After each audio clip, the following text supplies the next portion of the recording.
So if you've been living under a rock for the past, I don't know, 17 years or so, you probably haven't noticed that the Suzuki SV650 has become a cult classic motorcycle in the world of two wheels. You know, like I said, it came on the scene in 1999 and just blew up. People flocked to it, me included. I had one, I raced one, I modified the crap out of it.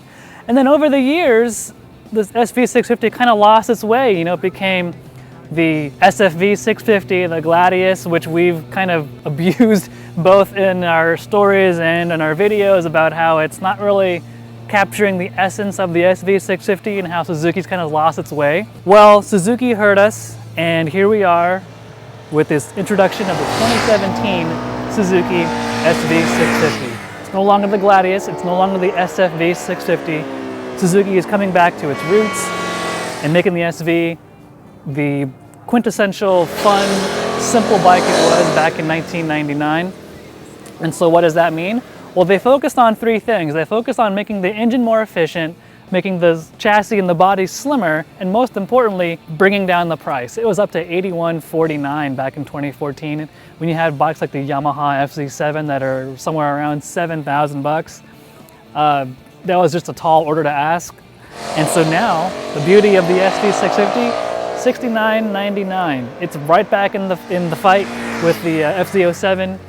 So as far as the engine is concerned, Suzuki says they've raised the horsepower 4 over the SFV 650, and they've done that just by making it more mechanically efficient. So another cool feature for the SV is what they call the low RPM assist. And what that is when you engage the clutch and you have the bike in gear, the idle control will partially open to raise the revs slightly. So once you engage the clutch, typically the revs start to fall, and usually for new riders, that's when you have the best chance of stalling the bike.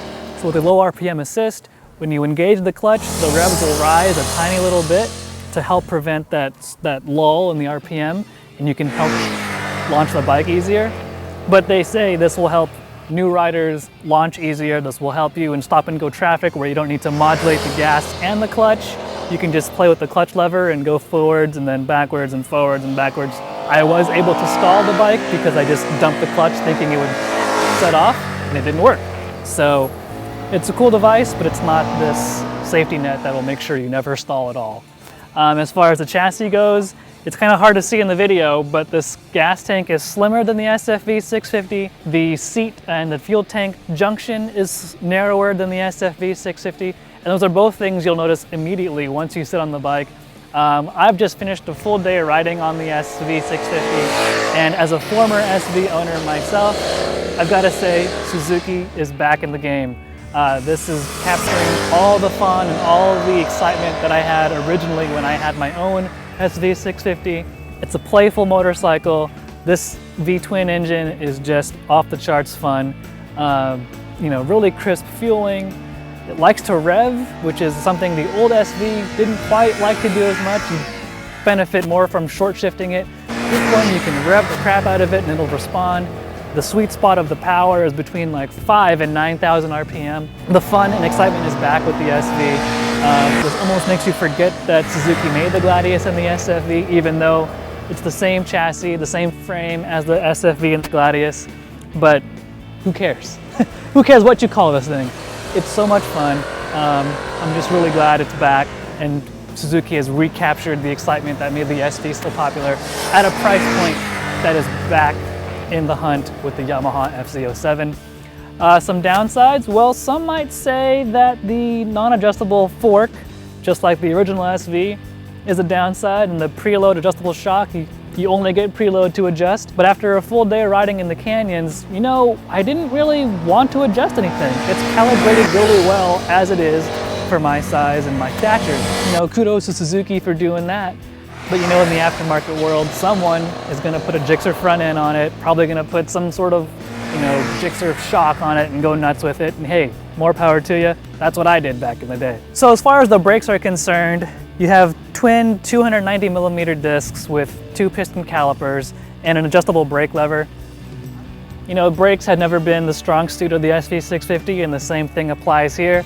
You know, you'll do stoppies just fine if you really press on the lever, but they're not great, and that's one area where improvements could be made. Probably even better brake pads would get you a long way. Suzuki says the ABS control unit on the SV is a new one.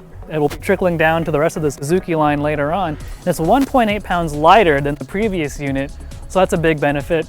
Suzuki says this bike weighs 430 odd pounds full of fuel. Overall, I think Suzuki knocked it out of the park with the SV650. And even though I used to own one of these, I've been really critical of Suzuki when they had the Gladius and the SFV. But I'm happy to say the SV is back, baby. It's right here. We're gonna be putting up against all its competitors soon enough. So stay tuned to Motorcycle.com for that review. And for the full story on the SV, go back to Motorcycle.com and read my story there.